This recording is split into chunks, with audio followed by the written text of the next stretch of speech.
Hi everyone, welcome to my channel. My name's Anne, but I also go by my nickname Nini. I like to focus on Midwest true crime because I'm a Minnesota farmer's daughter. Today we're going to go to Indiana and talk about a woman who was murdered just 3 weeks after giving birth. This was requested by Honeycomb97, so thank you very much for the suggestion. Samantha Fleming was born on July 18, 1991 in Indianapolis. Her parents divorced when she was just 1. She was very close to her mother Sandy, and she had several brothers and sisters.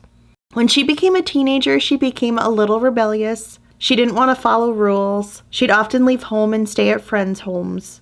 Samantha became pregnant and gave birth to a daughter that she named Juliana. The baby's father was not in her life. Samantha worried she was too young to properly take care of the baby, so she signed over guardianship to her mother Sandy. Samantha still struggled to find herself. She went through different jobs, different boyfriends. When she was 21, she met a guy named Steven on an online dating site. The relationship became serious and they moved in together. For the first time in her life, Samantha felt like she was truly loved. She even got Steven's name tattooed on her. But their relationship was rocky. Steven was very controlling. Samantha would leave, then go back to him, then leave, then go back. During one of their off periods, Samantha became pregnant by another man. But Steven and Samantha decided to try to work through their problems and raise the baby together. Samantha gave birth to a boy named Steven Jr. Just a few months after Steven Jr.'s birth, Samantha and Steven got into a domestic violence incident. Samantha had been texting on her phone and Steven got mad and grabbed the phone from her. He then threw her around the room. When the police showed up, their home was in disarray with obvious signs of a fight. Furniture was tipped over. The police did not feel this was a safe environment for a baby, so they took Steven Jr. with them. Samantha dropped to her knees and begged them not to take her son, but they took him and placed him with CPS. In an attempt to try to get the baby back, Samantha and Steven got married in a courthouse. The domestic violence charges were dropped, but that wasn't enough for the courts. During a hearing, Samantha was told her son would stay in the custody of CPS. Samantha then filed for divorce. Samantha decided to move to Anderson and start over. Anderson is north of Indianapolis by about 40 minutes. In 2014, she met Rainey Stanley on an online dating site. He had a steady job as a fast food manager. He was easygoing and laid back, very calm in his emotions, very stable. He was just what Samantha needed. But when they first started dating, Samantha told Rainey there's a possibility she could be pregnant from a previous date. And sure enough, she was. Rainey was excited though and told her he would happily raise the baby as his. Meanwhile, Samantha was still trying to get her son Steven Jr. back in her life and was working with the courts on that. She was also trying to spend more time with her daughter, Juliana. Rainey was a very positive influence in her life, encouraging Samantha to make better choices. In March of 2015, when Samantha was 23 and Rainey was 31, she gave birth to a little girl she named Serenity. They all then settled back at home in their apartment. 3 weeks later, on April 6, 2015, Samantha was at home recovering from her C-section when the doorbell rang. Samantha answered the door and saw a woman dressed in business attire and carrying a binder. She said she worked for the Department of Child Services. She said Samantha needed to go with her to a hearing in Gary, Indiana, and it would look better if she took the baby with her. Samantha was very eager to get her son back, so she got Serenity ready to go with her. Rainey helped Samantha get the baby into the car. He happened to look down at the license plates on the car and he noticed they were expired. He thought this was odd for somebody who worked for DCS, so he wrote them down.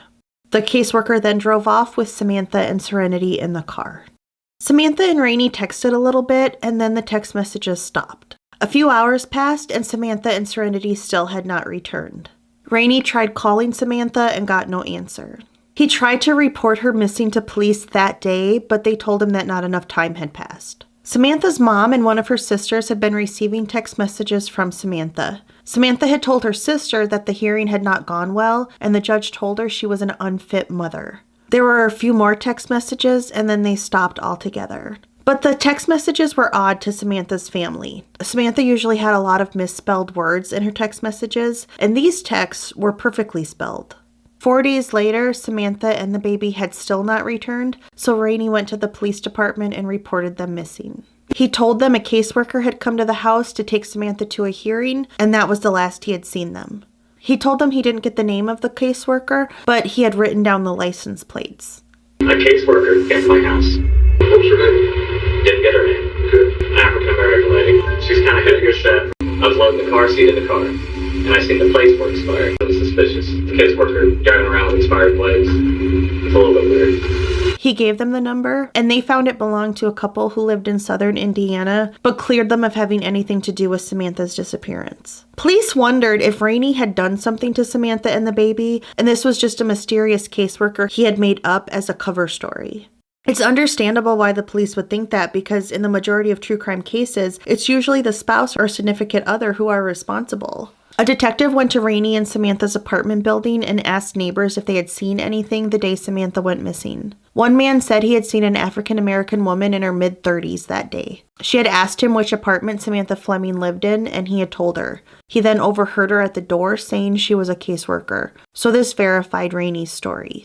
Friends and family told police about Samantha's previous relationship with Stephen and how it had been rocky. They wondered if maybe Stephen might be responsible and that he had sent a caseworker to get Samantha. Or maybe it was possible Samantha went back to him on her own, because when they were together, she had left and then gone back and then left and then gone back. But Rainey was good to Samantha, so it didn't make sense that she would leave him. Police did look into Stephen and they were able to clear him. Detectives talked to Samantha's mom, and she told them a caseworker had called her on April 4th, 2 days before Samantha went missing. She said the caseworker said her name was Angela Grossman, and she was working on Samantha's case and needed her phone number. Sandy gave it to her. The caseworker then called Samantha to kind of check in and ask if she needed diapers or anything else for the baby. Samantha said the number had shown up on her cell phone as a blocked number. Police looked up employee records for Indiana Department of Child Services, and no one by the name of Angela Grossman worked there. They also found no record of any court date for Samantha. Around this time, a maintenance worker for an apartment building in Gary, Indiana, found Samantha's wallet in a dumpster and called police. So things were not looking good. Police were able to decode that blocked number that had called Samantha's mom and found out it belonged to 36-year-old Geraldine Jones. This woman lived in Gary, Indiana.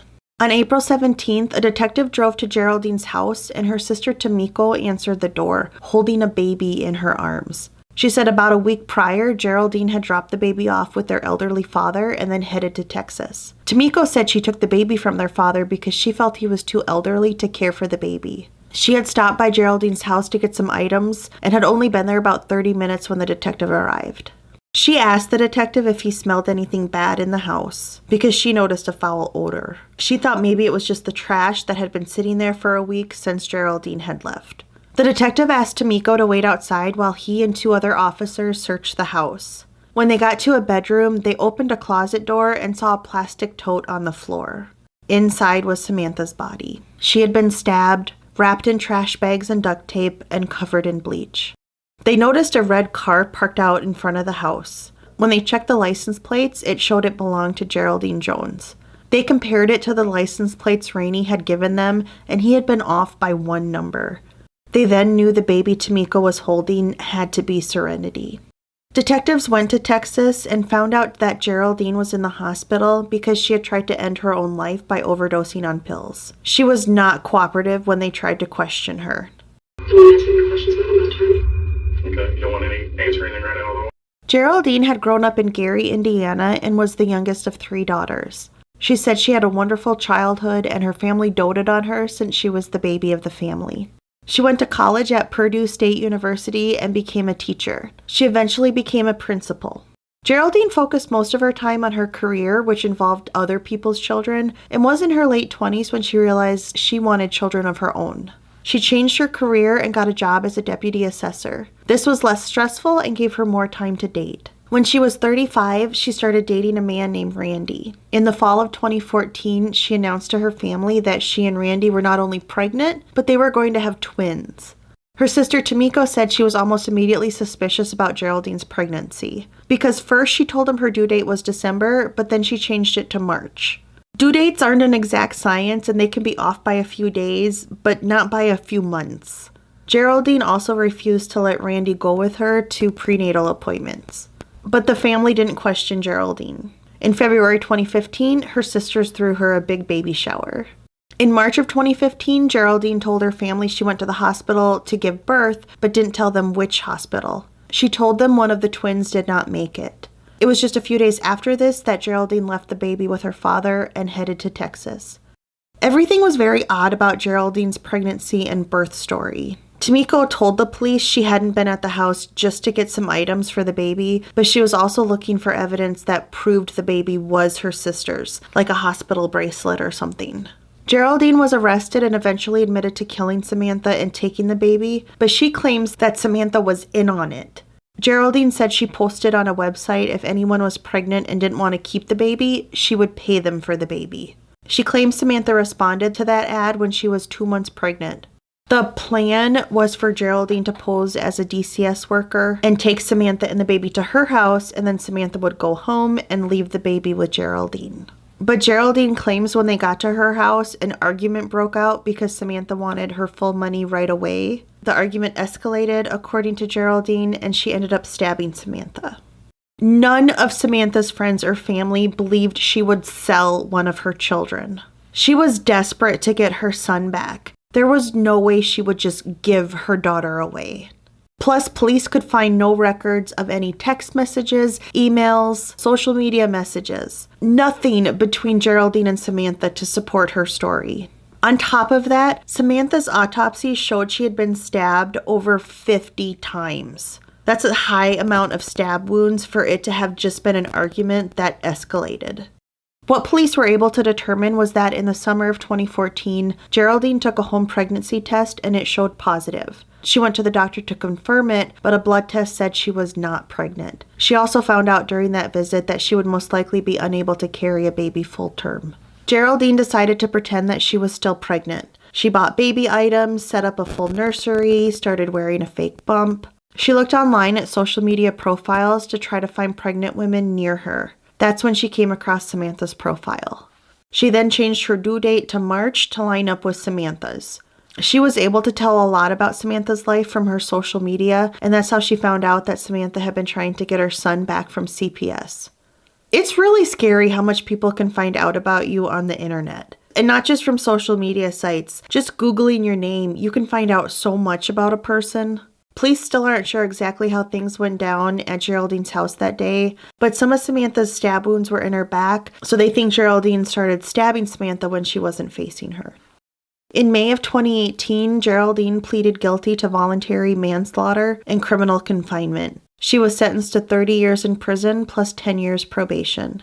It's such a sad case because it seems like Samantha was just getting her life in a good place. She seemed like she had been lost and struggling for years, but was finally able to be in a stable, healthy relationship, making better choices, excited to have a new baby in her life, and it was all taken from her.